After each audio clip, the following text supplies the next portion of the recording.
तो चलिए अब मैं आप सभी को सुनाऊंगी मोर छठ व्रत कथा कि मोर छठ व्रत कथा कौन सी होती है। जब हम मोर छठ व्रत रहते हैं और मोर छठ व्रत को पूजा विधि और जो भी हमें मान्यता के अनुसार जो पूजा विधि होती है और महत्व होता है मोरियाई छठ का, ये सब कुछ मैं आपको अब इस वीडियो में बताऊंगी कि मोरियाई छठ का व्रत हम क्यों करते हैं, किस लिए किया जाता है और इस व्रत की कथा क्या होती है। क्योंकि जो भी हम व्रत रहते हैं अगर उसकी कथा नहीं सुनेंगे तो व्रत का कोई पूर्ण फल नहीं मिलता है हमें। तो हम जो भी व्रत रहते हैं तो उसकी हमें कथा भी अवश्य सुननी चाहिए। तो अब मैं आप सभी को सुनाऊंगी मोरियाई छठ व्रत कथा कि मोरियाई छठ व्रत की कथा क्या होती है और कौन सी होती है। तो चलिए, मोरियाई छठ एक ऐसा पर्व है जो हिंदू धर्म में अपनी अटूट आस्था और महिमा के लिए जाना जाता है और यह व्रत भाद्रपद मास की शुक्ल पक्ष की षष्ठी तिथि को मनाया जाता है और इसका संबंध देवी ललिता से भी माना जाता है।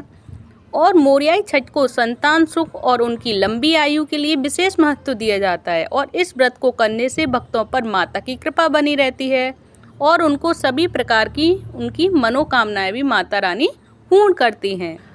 परंतु इसके साथ क्या आप सभी जानते हैं कि मोरियाई छठ व्रत की उत्पत्ति कैसे हुई और देवी ललिता का इस व्रत से क्या संबंध है और इस व्रत को करने की क्या महत्व है। तो आइए इस वीडियो में हम जानते हैं, इन सवालों के जवाब जानने का प्रयास करते हैं। तो चलिए जानते हैं इन सवालों के जवाब और समझते हैं कि क्यों हर साल लाखों श्रद्धालु इतनी श्रद्धा और निष्ठा के साथ मोरियाई छठ व्रत को करते हैं।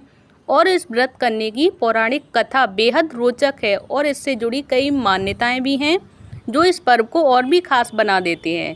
तो चलिए शुरू करते हैं मोरियाई छठ की इस अद्भुत यात्रा को और इससे जुड़े कुछ रहस्यों के बारे में भी कि इनकी मोरियाई छठ व्रत की कथा और मोरियाई व्रत छठ कब से और क्यों होना शुरू हुआ, इसके बारे में सारी जानकारी मैं आप सभी को बताऊंगी। सबसे पहले मैं आप सभी को बताऊंगी कि मोरियाई छठ व्रत होता क्या है। तो मोरियाई छठ व्रत एक विशेष हिंदू धार्मिक अनुष्ठान है जिसे भारत में भाद्रपद मास की शुक्ल पक्ष की षष्ठी तिथि को मनाया जाता है और इसे सूर्य षष्ठी व्रत या मोर छठ के नाम से भी जाना जाता है। और यह दिन भगवान सूर्य की उपासना और व्रत रखने के लिए विशेष महत्व रखता है और इस व्रत को करने के लिए भक्त भगवान सूर्य देव को लाल रंग अधिक प्रिय होने के कारण गुलाल, लाल चंदन, लाल पुष्प, केसर, लाल कपड़ा, लाल फल, लाल रंग की मिठाई अर्पित करते हैं। तो अब मैं आप सभी को बताऊंगी, अब ये पूजा विधि तो हो चुकी, तो अब आपको सभी को बताऊंगी कि मोरियाई छठ व्रत की कथा क्या होती है। और इस व्रत की कथा को सुनने मात्र से सारे मनोकामनाएं पूर्ण करती हैं और होती हैं देवी ललिता की कृपा से।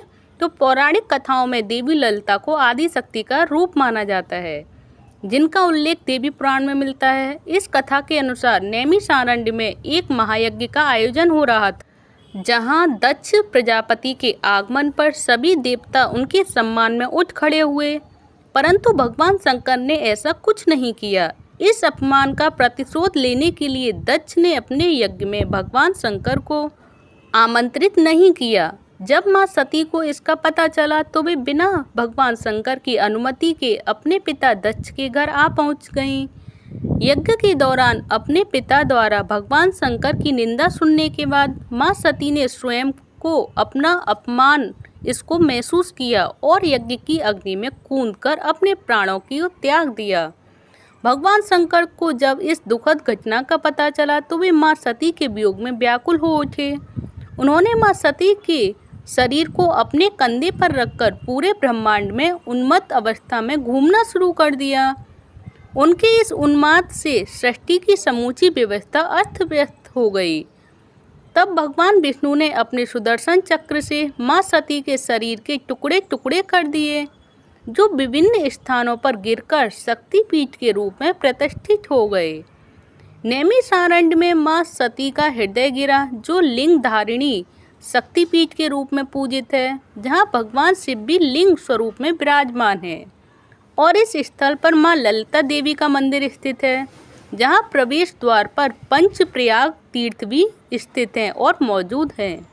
इस मान्यता के अनुसार भगवान शंकर को हृदय में धारण करने के कारण मां सती को यहाँ ललिता देवी के नाम से जाना जाता है। और एक अन्य मान्यता के अनुसार देवी ललिता तब प्रकट हुई थी जब ब्रह्मा जी द्वारा छोड़े गए चक्र से पाताल का अंत होने लगा।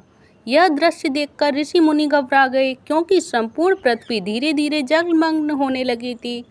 तब उन्होंने देवी ललिता की उपासना की और उनकी प्रार्थना से प्रसन्न होकर देवी प्रकट हुई और विनाशकारी चक्र को रोक दिया। तो देखिए, ये है मोरियाई छठ व्रत कथा और मोरियाई छठ व्रत का महत्व कि ये क्यों किया जाता है और इस पर देवी ललिता की पूजा क्यों की जाती है, ये भी सब कुछ मैंने आप सभी को इस वीडियो में क्लियर कर ही दिया है। और देखिए, मोरियाई छठ से जुड़ी सारी जानकारी मैंने आप सभी को इस वीडियो में बता ही दी है कि मोरियाई छठ कब होगी, तो वो होगी 9 सितंबर को। और सभी को इस दिन अच्छे से व्रत मुहूर्त में ही आप सभी को पूजा करनी है। व्रत कथा ज़रूर सुनिएगा, क्योंकि व्रत कथा सुनने के बिना ये व्रत पूर्ण नहीं माना जाता। और मोरियाई छठ की ये सारी जानकारी आप सभी को कैसी लगी, प्लीज़ मुझे कमेंट बॉक्स में बताइएगा। अगर अच्छी लगी हो तो प्लीज़ वीडियो को लाइक करें, चैनल को सब्सक्राइब करें। हरे कृष्णा, हरि बोल।